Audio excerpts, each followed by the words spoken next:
माझ्या देहात थोडं नाही, बरंच तारुण्य संचारलं होतं. त्यामुळे माझ्या काळ्या ओठांवर भुर्या केसांनी गर्दी केली होती. आवाज बदलला होता, तो घोगरा झाला होता. अशा कोमल अवस्थेत मी 9वी जेमतेम म्हणजे काठावर पास होऊन 10वीत मोठ्या थाटानं पाय ठेवलो.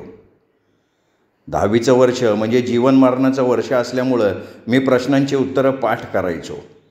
राती बेराती जाग आली की भूतावानी अभ्यासाला भेडायचो.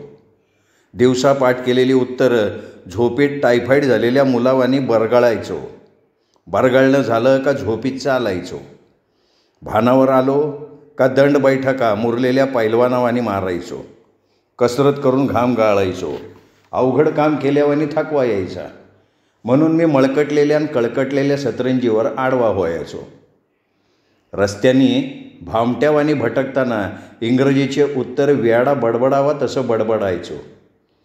वसतिगृहाची आणि शाळेची पोरं दवल्याला भूत धरलं आणि धरून अंडी केलं म्हणून मनगटावर तेल टाकून सिमगेच्या दिवशी बोंबलावे तसे बोंबलत. इंग्रजाच्या पोटचा असं टाकून बोलत.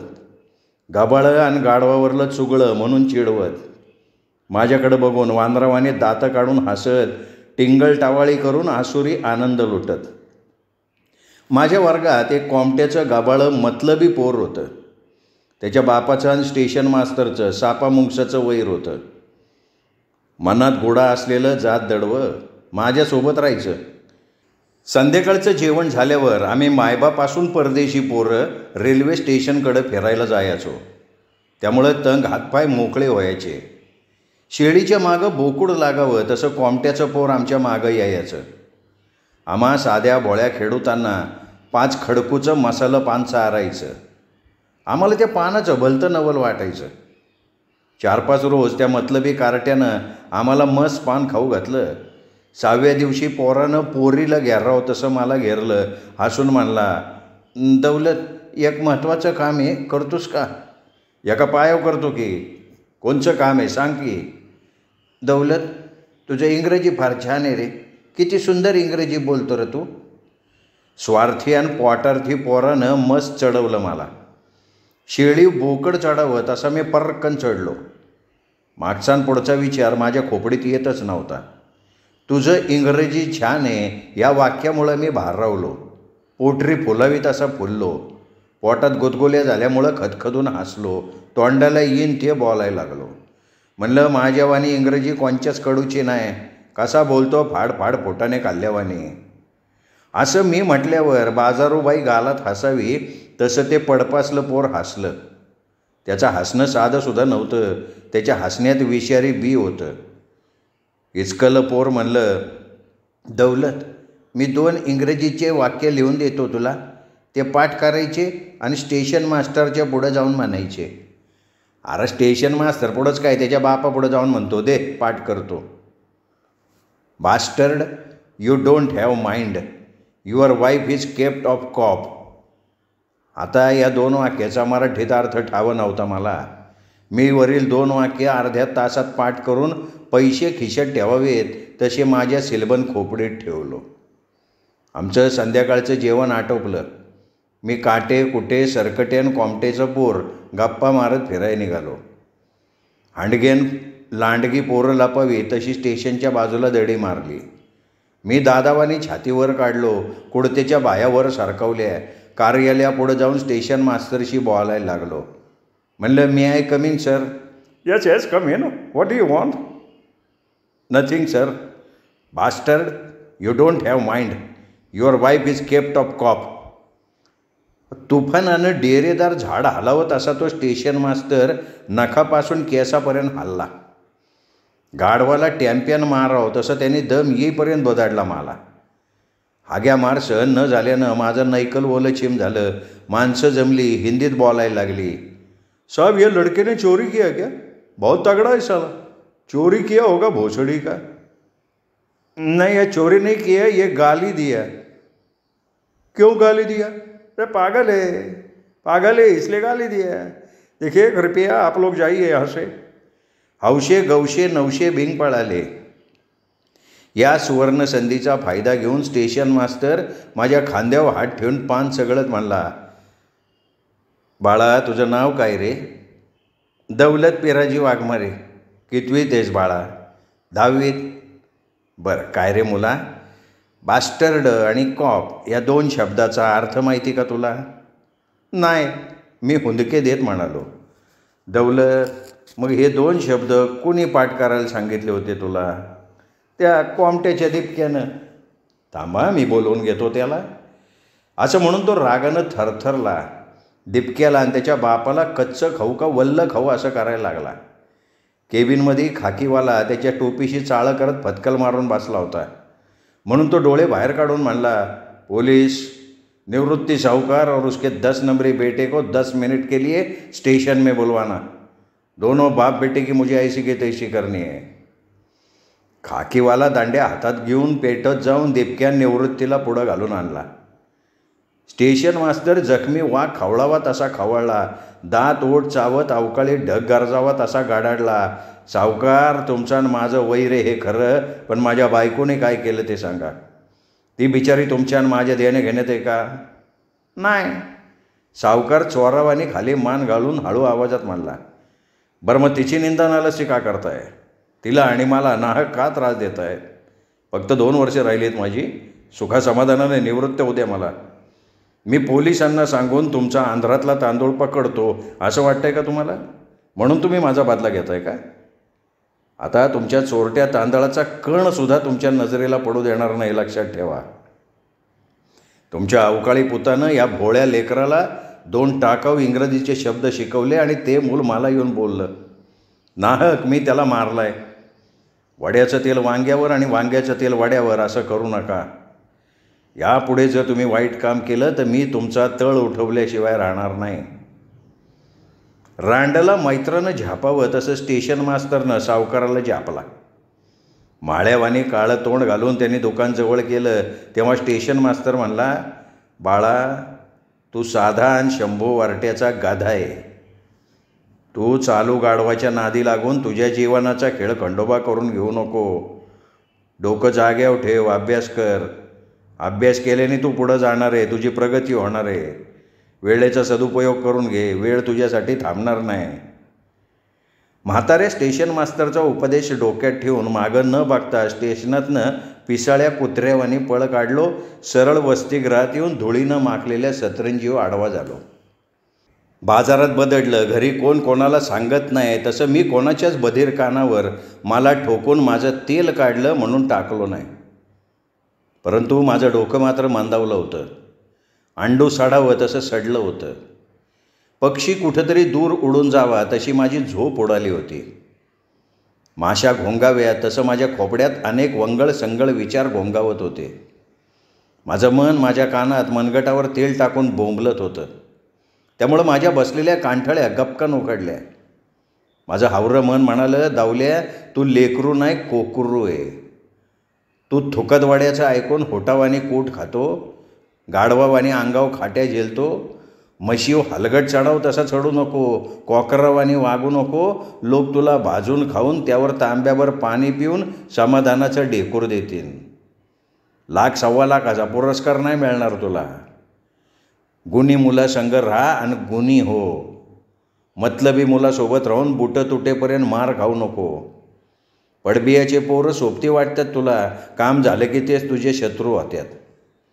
पोरं कामापुरता मामा जीव लावून म्हणतात आणि काम झालं का गाढव लाथा मारावं तसं लाथाडत्यात, हे ध्यानात ठेव. दावल्या, तू खेड्याचा येडा आहे.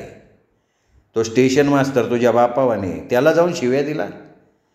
तुझ्या माईनं वाढवलेल्या देहावर मार झेलला तू. पुन्हा जर असं केलास तर जोडे खाऊन पाणी पिसील. अरे बावळटा, अशा हाग्या मारामुळं तुझं कुलुमुलूचं प्राणपाखरू उडून जाईल आणि तुझे मायबाप आसू गाळतील. हेमंत, जयवंत, बळवंत तुझ्या पाठीवर हात. थोरला तू, घर तुझ्यावर अवलंबून आहे. तू तारक हो, मारक होऊ नको. तू गुणवंत आणि शीलवंत हो, नीतीभ्रष्ट होऊ नको. बावळटा, तू विनोदाचा विषय झालाय. पोरांपोरी तुझ्याकडं बघून लय हसत्यात. तू तुझ्या बापाचा पुत्र हास का रावाचा पाळीव कुत्र हास हे बी कळं नका तुला. कुत्रं जरी हाड म्हणलं तर ते हाड सोडून आणि शेपूड घालून पळ काढते. तुझ्यापरी धन्यापुढं गोंडा घोळणारं कुत्रं लाखपटीनं बरं. तो तुझ्या वटकेवाने तोंडाव तंबाखू खाऊन 5 दिवशी थोकलं. कोणी जर मला हे 4 शब्द सांगितले असते ना तर ते मला बिलकुल पटलं नसतं. माणसाचं मन न्यायाधीश असतं, म्हणून माणसानं माणसाच्या मनाचं म्हणणं कान देऊन ऐकावं. मी माझ्या दुबळ्या मनाचं सबळ म्हणणं ऐकलो आणि काळीज हातावर घेऊन अभ्यास केलो. मला पुढं माणूस बनवणारी परीक्षा देऊन आणि बाणतोंड घेऊन घरी आलो. मांगाची मांगीन वाट्यावर बसली, आवतान आलं खुदकन हसली. मांगांना लग्नाच्या सुपाऱ्या घर चालून येत म्हणून बापडे आनंद द्यायचे. मांगापेक्षा मागणी जेवायचं नाव काढलं की गालात हसत घेत आणि आनंदात म्हणत, बरं झालं माय, आज तरी पोटाला पोटभर खायला भेटन. मागणीला काम म्हणलं का तिच्या जीवावर यायचं, खाणं म्हणलं का तोंडाला पाणी यायचं. त्यांना काम न्यारं तर मायबापूला काम प्यारं वाटायचं, म्हणून ते जीवाचं कातोडं करत, पोट बांधून पैसा थेला मागं टाकत. तर काय आमचे मांगोजी नवसागराचा वास पाण्यात गमवत, मोठमोठाले हवेत मनोरे बांधत, बायकाच्या जीवा मज बसून खात. असलं अंगतकुळं वागणं जिणं बापू माईला पटत नव्हतं. माझ्या वयाचे बांडगे पोरं शिळे बिळे कुटके मोडून बापाच्या जीवावर खेळत, पाखरावानी बागडून आणि थकून झोपीच्या आहारी जात. उद्या उठून अंगावर पाणी न टाकता आनंदाची ढगल उठत. पोरक्या पोरावानी रावाच्या काळीत टप टप घाम गाळावा लागं. बापू म्हणाला, दौलत तू आता जान झाला, मिळेल ते काम कर, इथं मिळालं तर हिथं कर, नाही तर परगावी कर. मी आता तुझ्या पुस्तकावर फुटका खडकू बी खर्च करणार नाही. हेमंत जयवंत आणि बळवंतला बी शिकवून शहाणं करायचं आहे मला. मी जर त्या आईला शिकवलो नाही तर ते बुटानं मारतीन मला. घाम गाळून पैका कमव, पैका नाही म्हणून खट्टू आणि आडेल तट्टू होऊ नको, कामाला लाजू नको, पण पैसा आल्यावर रावावानी माजू नको. नाग्याजवळ टोपल्यानं पैसा होता म्हणून त्याने डोकरावानी माजला होता. त्या कडुल्यानं सारा पैसा लुगड्यात गमावला. चिचपंग म्हातारी झाली तरी तिचा आंबटपणा जात नाही, तसा नाग्यात थकला तरी बी त्याची चाल जात नाही. त्याच्या बायकोच्या 4-5 गाड्या करून बाजीव ठेवली. आता बी त्याच्याजवळ बायाचा घोळका असला की त्याला बरं वाटते, मस्त करमते. धनाच्या जोरावर त्यांनी करून हवं ते केलं. धनामुळं तो सरड्यावानी आबाळाला हेपल्या मारायचा, दिवसाच्या 2-3 थोबाडं ठेवून द्यायचा, चांदाला आपल्या घरचा सालदार समजायचा. आता अशा माझामुळं त्याच्याजवळचं धन सरलं. आता त्याला चिपडी बाई बी वाढ देत नाही. बरं झालं त्याच्या बायकोचं लुगडं फोडून भोयाचं जाळं नेसवलं तिला. येरडं कुठलं ते. दौलत तुला एक गोष्ट सांगतो, राजाच्या घरी एक इमानदार भटकीन होती. ज्याचं मीठ खावावं त्याचं नीट करावं असं ती म्हणत होती. राणीच्या मर्जीतली गरीब आहे. गरीब डोळे झाकतील पण इमान मात्र सोडत नाहीत. जुन्या जमान्यात चांदीचे आणि खळखळ वाजणारे पैसे होते. राजानं पैशानं काठोकाठ तिजोऱ्या भरल्या, 1-2 पिप्पे भरून पैसे उरलेच.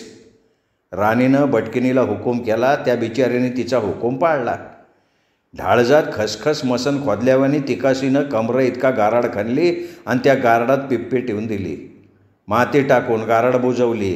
राणी म्हणली, सटवे सकाळ संध्याकाळी ह्याच जागेवर बसून राय, कोणी चोर आणि शिरजोर पैसे उकरून नेईन.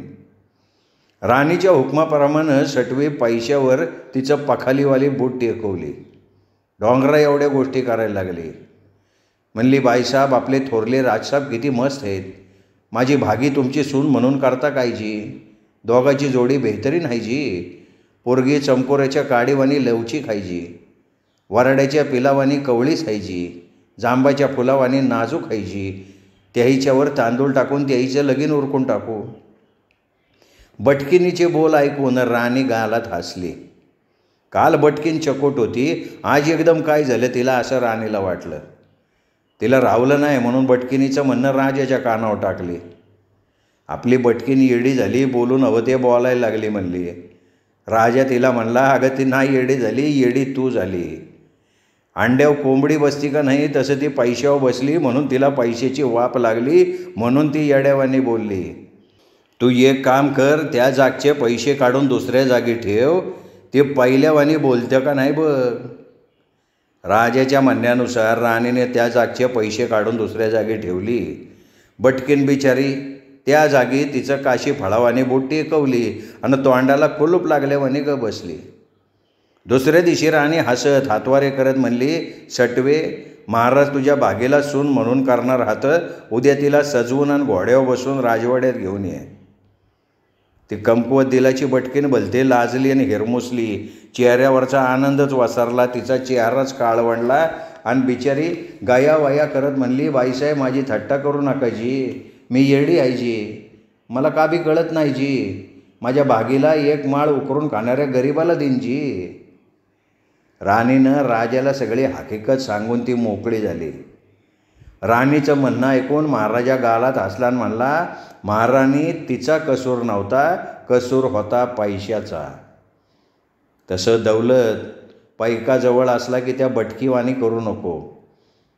ज्याने जिरवणं आणि पैसा पचवणं लय अवघड असतं हे ध्यानात ठेव म्हणजे झालं. बापूनं ही गोष्ट झोपताना सांगितली होती. मला ती हृदयाला झोंबणारी गोष्ट संपल्यावरच डोळ्याला डोळा लागला. रात पळाली. सकाळ नाकात नथ घालून आली. अंग तोंड धुवून मी इंग्रजीचं व्याकरणाचं पुस्तक डोळ्या घालून घालत होतो तेव्हा नागनाथराव वेळूची काठी टेकवत राजवाड्यात आला आणि म्हणला, पिरे कामाला येतो का रे? रावसाहेब मी येत नाही, मला काम आहे, माझं पोरगं येते, घेऊन जा त्याला. पिरे तुझ्या पोराला मी गाड्याचा रोज देणार नाही, बाईचा दिन. का? दौलत गडी झालं की 16वं वर्ष लागलं त्याला. 16वं लागो नाही तर 32वं लागो, मी रोज बाईचा दिन त्याला. 5 रोज काम आहे, धाडतोस का बोल? धाडतो, पण पैका नगदी पाहिजे. अरे नगदी देतो, धाडून दे. बापून मी नाग्याच्या वाड्यात गेलो. त्यानं बापूच्या हातावर 10ची नोट ठेवला. त्यानं घरचा रस्ता धरला. बापून नगद पैसे घ्यायचा मग काम करायचा. कारण अनेक रावानं बापूची निडळीच्या घामाची मजुरी बुडवली होती. राव नेक असला तरच बापू त्याचं काम उधार करायचा, नाही तर फराकत घरी बसून राहायचा. मळ्यात मी कामाला गेलो. मळा डोहाच्या वर असल्यामुळं थंड आणि थोडा बंड होता. त्यात इरळे भरपूर होते. ते नागावानी वाटत पण इशारी नसत. वैशाखी उन्हाच्या तडाख्यानं डोहा आटल्यामुळं इरळे नाग्याच्या वावरात नागावानी खेळत होते. मळ्यात ऊसाचा फड फडफडत होता. त्याला आडवा पाडून नाग्यानं बर्फीवानी गुळ तयार केला होता. मळ्यात आता फक्त ऊसाचं पाचट उरलं होतं. त्याला आम्ही जमा करून जाळून त्याची राख करत होतो. जवान गडी काम करावा तसा नाग्या आमच्यासोबत काम करत होता. परड फुसफुसावा तसा तो म्हातारा असल्यामुळं कधी धापत तर कधी फुसफुसत होता. दिवस माथ्यावरनं थोडा ढळला, त्यामुळं आमची पोठं पाटीला जाऊन भिडली. आमची नागोळी पावलं आंब्याच्या झाडाकडं वळली. कुत्रे आणि रानमांजरांनी भाकरीवर ताव मारू नये म्हणून मी झाडाच्या फांदीला भाकर बांधून ठेवलो. तिला सोडून घशाआड केलो.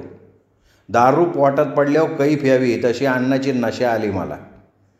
पोटरीतला जोंधळा वाऱ्याच्या जोळकीनं डोळावा तसा मी डोळे लावून डोलायला लागलो. माझा जड झालेला देह धरणीमायावर झोकून दिलो. रात्रीला झोप लागावी तशी झोप लागली. राव आणि त्याचे चाकर आंब्याच्या झाडाखाली बसून दोऱ्या ओळीत होते. मी जर त्याचा चाकर असतो तर धरणीवर आडवं होता आलं नसतं मला. सालगाड्याला वेड बिगारावं आणि राबावं आणि जीव जाईस त्यावर कष्टावं लागे. या कामाला मुशारा म्हणतात. मुशारदार 12 महिन्यासाठी रावाचे गुलाम असतात. त्यांना सुट्टी नसती का सणवार नसते. 24 तास त्यांना चाकरीच करावी लागते. म्हणून मुशारदार आटकर दोऱ्या ओळीत होते. लखलखणारा सूर्य मावळतीकडे कल्ला होता म्हणून नाग्या शिव्या हसडायला लागला. मांगडगे उठ, पाकालीवाने डॉपराचे, रात्रीला झोपल्यावाने गोरक्या टोकत झोपले कंडाळीचं. तेळभर गोर नाही बियाण्याला, गोरणा चिंता आणि गांडमारी हनुमंता, असं काम आहे याचं. वास तोंड्या, कंडाळीच्या म्हणू नको मला, अजून रगेलपणा गेला नाही तुझा. हड. त्याची घोडचूक कळून चुकली त्याला, त्यामुळं तो तोंडात सोनकेळ ठेवल्यावाने गप बसला. आवाज पाडून म्हणला, दौलत अरे मांजर थकली की उंदीर बी हेपल्या मारतं रे तिला, अशी माझी गत झाली बघ. गेले ते दिस. रावसाहेब, तुमचे दिस गेले आणि आता आमचे आले, हुशारीनं राहा म्हणजे झालं. माझं काळं कुरकुंच कांजाळ बऱ्याच दिवसापासून तनसोड वाढावं तसं वाढलं होतं. खतावरलं गवत माजावं तसं माजलं होतं. त्यामुळं खरूच खाजावं तसं खाजत होतो. म्हणून मी भारतपत्ती खिशात टाकून कामाला आलो होतो. काजळीवाणी काळं कांजानं साफ करण्यासाठी डोहाकडं निघालो तेव्हा राव उपहासानं म्हणाला, दौलतराव, लय येळ झालाय, दिवस मावळाही चालाय, आता कुठं बी जाऊ नका, पाचट जमा करा. 4-5 दिवसासाठी का होईना आम्ही त्या बेशरम खानदानी रावाचा गुलाम होतो म्हणून चुपचाप परतलो. घाणीला बैल झोपावा तसा कामाला भिडलो. डोहात डोळ्याला लावायला सुद्धा पाण्याचा थेंब नव्हता. म्हणूनच का काय डोहातले इरळे पाचटात येऊन आपलं बिराड थाटले होते, तर काही इरळे खेकडात जाऊन उंदीर लपल्यावाने लपले होते, तर काही खेकड्याच्या बिळात बसले होते मजेत. मी पाचट जमा करून हुंबळे घालत होतो. कामात देहभान विसरलो होतो. तेव्हा इरळ्यानं माझं पोलादी मनगट फोडलं आणि मला गोंगारा देऊन पोवळत घोसलं. मी निरीक्षण केलं, माझ्या मनगटावर 2 दातं उमटलेले नव्हते. म्हणून मला धीर आल्यामुळं मी माझ्या कमरेचा करदोटा कापून मुशरदाराला माझ्या दांडाला खैचून बांधायला सांगलो. हुशेंदा, जिथं इरण्यानं चावलं तिथं पत्तीची अधिक चिन्ह उभी रेग मार, म्हणजे काय विष असन तर निघून जाईन ना. हुशेन बिचारा अंगठा झाप असल्यामुळं त्याला अधिकचं चिन्ह म्हणजे काय याचा अर्थ कळना. तो येड्यावानी इकडं तिकडं बघायला लागला. तेव्हा मी बडबड्याची काडी मोडून माझ्या मनगटावर अधिकचं चिन्ह मारलो. मी जसं चिन्ह मारलो तसं त्याने माझ्या मनगटावर पत्तीने गिरवलं. मनगट रक्तळलं. रक्त पिकल्या कामुनीच्या रसावाने लाल होतं. ते 4-5 क्षण दांड वाहिल्यावानी वाहिलं, त्यामुळं माझ्यात वाघाचं बळ आलं. बरेच साप विषारी नसतात, पण भीतीनं माणसं मारतात. माझ्या जीवात जीव आल्यामुळं मी दांडाचा करदोडा सोडून कमरेला बांधून घेतलो. बापूलाही असाच एकदा इरळ्यानं दणका दिलता. तेव्हा माझ्या आजीला माहीत पडलं. आजी अंधश्रद्धाळू आणि भागोबाईवानी घाबरणारी नव्हती. ती न डगमगता आपल्या अनुभवातनं म्हणली, पिरूला इरळा चावलाय, त्याचं केस बी वाकड होत नाही, असं आजी म्हणली होती. तिचे धाडशी बोल बापूनं सांगला होता मला. तिच्या बोलण्यामुळं मला हिंमत आली. मला नाग्याचा खूप राग आला.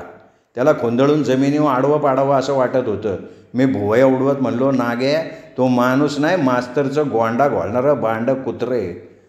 चादाडल्या, अरे नाग असता तर माझ्या कुडीतलं प्राणपाखरू उडून कुठेतरी दूर निघून गेलं असतं.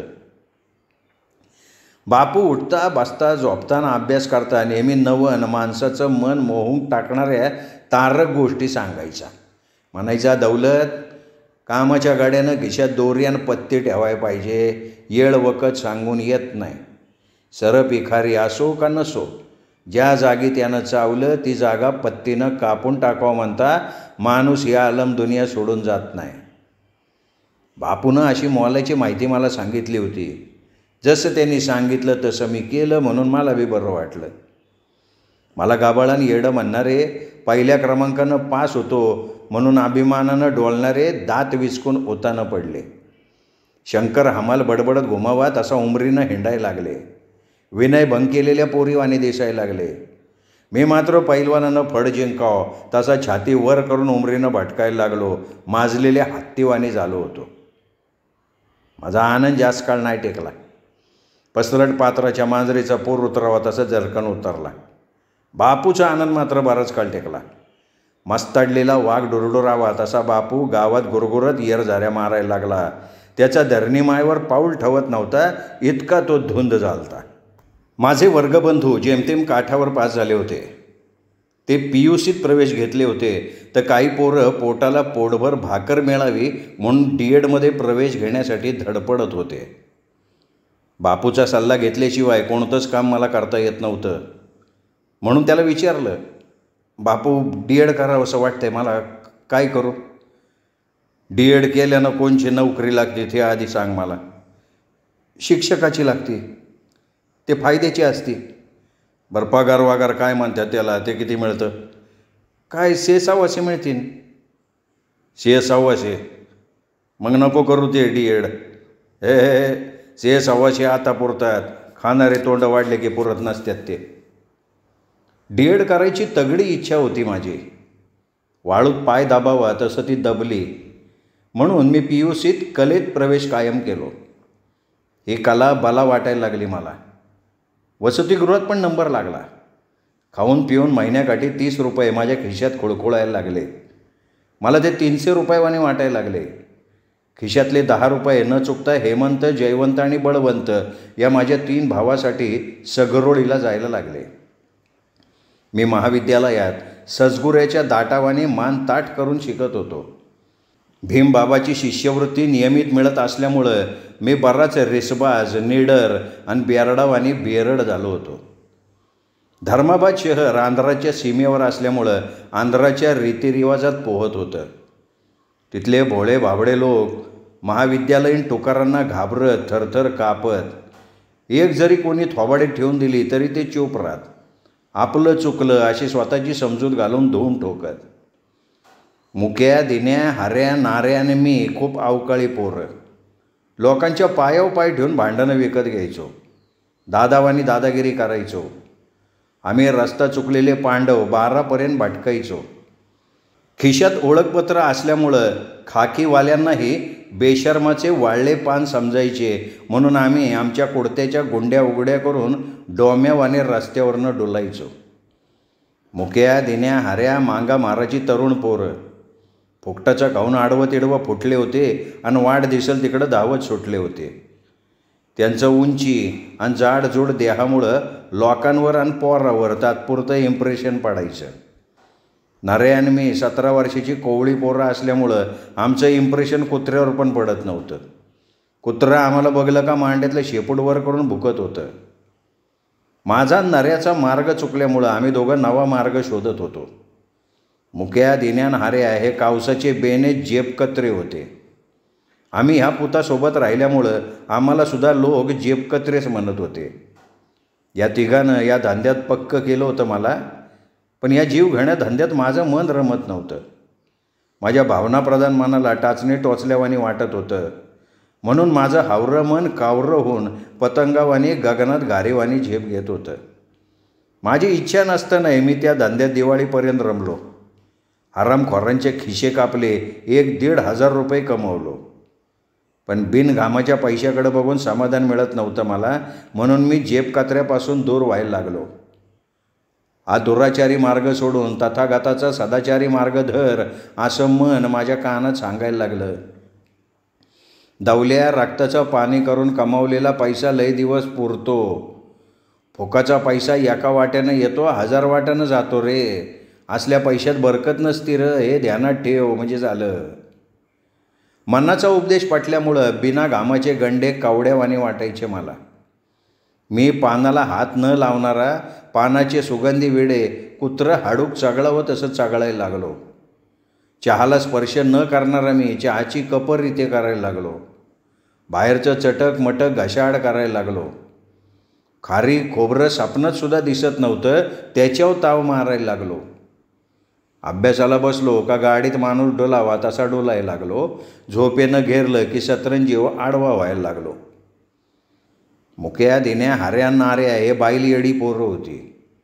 बाजारात जाऊन बायांना मुलींना धक्का मारत. ते धक्के कसे मारतात म्हणून मी त्यांच्या मागं राहून बघायचो. त्यांनी धक्के मारले की मी पोट धरून हसायचो. एकदा नाऱ्यानं बाजारात एका जबरदस्त सुंदर पाखराला धक्का मारला. ती खवळली, शिव्या हसडायला लागली. म्हणली, मेल्या माझ्यावानी बहिणी नाहीत का तुला? तुझं चपटन वक्टनाट म्हशीच्या शेणात बुडू दे. तुझ्या नाकात हलगटावानी येसन घातली, चप्पन टेकल्या. तर हा म्हणला, साले मला बहीण नाही म्हणून तर तुला धक्का मारलो. हे धक्के सरळ होते. रात्रीचे धक्के मोठे मजेदार आणि चटकदार असतात. येऊ का संध्याकाळी घरी, घर जावई म्हणून. असं ते फटकळ आणि हजरजबाबी पोरो. ती रंगीत मछली गायबच झाली तिथनं.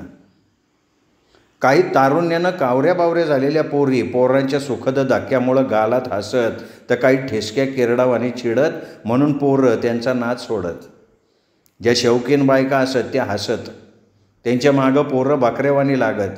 त्यांना केविलवाना चेहरा करून म्हणत, अगं ये काहीतरी दाव की तुझं, हां बघू दे बघू दे. हरी हरी साडी करतो का वरी, जय शंभो. या असल्या गोष्टी त्या बाया ऐकत लाजत पोटातनं हसत घर जवळ करत. आम्ही आधुनिक पांडव पूर्ण बिघडलो होतो. डब्यात पोरी चढताना मागून त्यांचे उरोज चालकावानी पाकपाक करणारा लाल फुगा दाबावा तसे ते दाबत. मी खालनं बघायचो डोमकावळ्यावानी.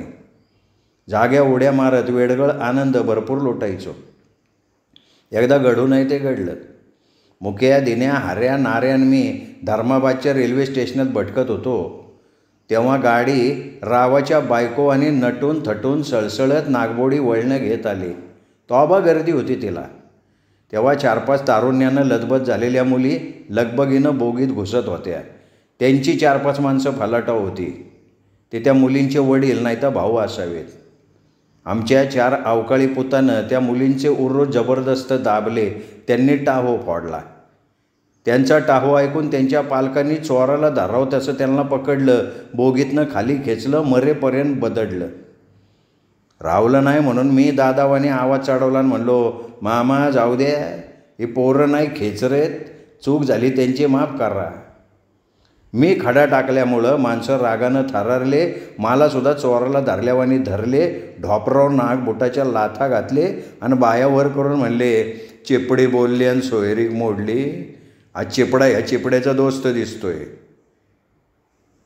अहो त्याने माझा गोल थोबाडच शेकलं ना. त्यामुळं माझं पैत खवळलं. कारण मी त्यांच्या मुलीला छळलो नव्हतो का त्यांच्या गोऱ्यापान द्यायला शिवलो नव्हतो. माझ्या मेंदूनं तोल सोडला. मी पण खानकन एकाच्या कानाखाली ठेवून दिलो. बुर्रूच कोसळावा तसा धाडकन कोसळला. तेव्हा त्याच्या मित्रांनी माझ्या हॉपकाडाची एक दणका देऊन मला जमिनीवर लोळवलं. तेव्हा गाडीनं कांटाळ्या बसवणारी सिट्टी मारून जुगजुग करत स्टेशन सोडली. माणसं वाऱ्यानं गवत पांगाव तशी पांगली. मागं परतूनसुद्धा बघली नाही. मुलीची बेइज्जत झाल्यामुळं वागणी चवताळाव्या तशा त्या खवळल्या. पायातल्या पायतान काढून डोकीवर ठेवल्या. शेवटी मुलीच त्या मारून मारून काठाळल्या. 1-2 सेकंद विसावल्या. ताज्या तवाने होऊन बेदम ठोकून मोकळ्या झाल्या. चेहऱ्यावरचा घाम पुसून पचकन आमच्यावर थुकून मोकळ्या झाल्या.